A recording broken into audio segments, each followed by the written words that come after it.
Sal Interdonado here, Talking Army Football Podcast. Army Football Club Social.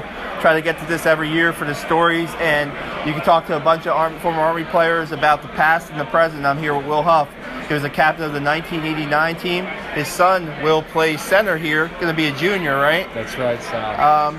Just talk to me a little about, first off, about your playing time here at West Point and what it was like to be a football player here when you played. Absolutely. So starting from my plebe year in 1986 all the way through my last season, Army football really defined who I was. It was a great camaraderie, some tremendous examples. We were led by Coach Jim Young and a fantastic staff. But at the heart and soul were the players themselves. And whether it was a scout team player or it was our senior captains, everybody was really committed. It was a great environment, and it truly sowed the seeds for being a future Army leader. Do you have a favorite moment as an Army football player? I do. It's interesting that you asked. So my favorite moment was as a freshman. Okay. So in 1986, we traveled to Neyland Stadium, Tennessee. Back then, the stadium only held 94,000. And it was an incredible atmosphere that we won the game by true teamwork. The offense did what they needed to. We made a big special teams play. And one of the heroes of the game actually doesn't come out and name the statistics, but Tom Mathers was one of our defensive ends. Tom Mathers drew a personal foul from a gentleman named Bruce Wilkerson, who went on to have a 10-year NFL career. And he basically got inside Bruce Wilkerson's mind, and Bruce Wilkerson retaliated, drawing a 15-yard penalty that allowed us to get the ball back to win the game. So it was phenomenal. It was really a team effort, and it was just incredible. And I really got the experience because we believed in it. Yeah. So here we were playing a powerhouse in University of Tennessee, but Jim Young had us believe that we were prepared for every game. Yeah. Talk to me a little bit about how you got here, like recruiting-wise. I know recruiting now is a lot different than it was back then. I was talking to Joe Sigler back in 1957. He was recruited by Vince Lombardi, and what that was. What was your? How did you get to West Point? Yeah, so I got to West Point. Charlie Taft actually recruited me. Charlie Taft then went on to coach at the Citadel and several others, including the CFL. Yeah. Really interesting gentleman. But I took my 5 official visits.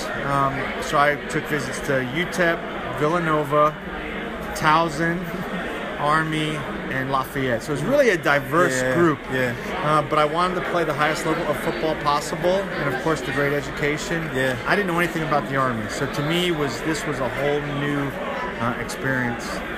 And now you went on after West Point to have a career in it, right? Absolutely. It was fantastic. So 24 and a half years. I enjoyed it tremendously.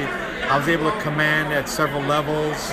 But really the lessons I learned through Army football truly prepared me for what I experienced as an Army officer.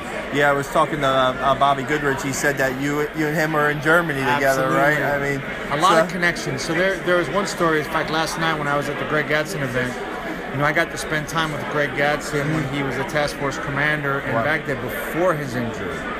And then I was fortunate enough to be with him during his travels after his injury. But my contacts with Army football players are numerous through the deployments. It's been a really special relationship. I was sharing with Chuck Schretzman last night. Oh, wow.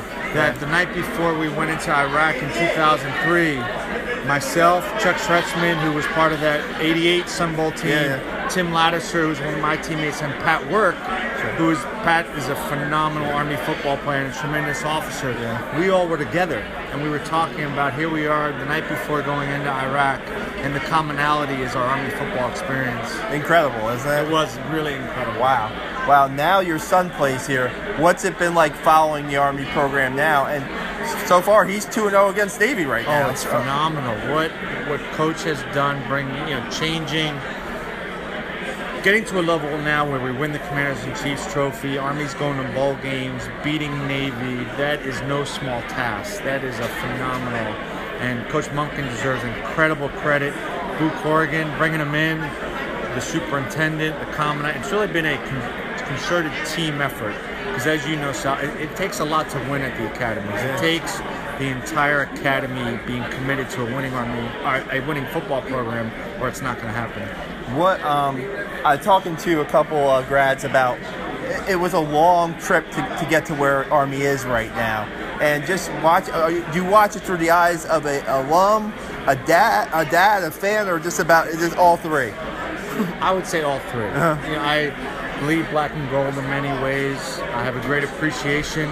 I also understand how hard it is to win. So I know some people have really high expectations of Army football, and I would love us to achieve at that highest level. However, I also know the great challenges. I mean, it is tough to compete the level we are when we have admission standards, we have academic standards. Yeah. These men are going to go off and serve in the institution of the Army. Yeah. So what we've achieved right now is, to me, an incredible level. It says tremendous things about the commitment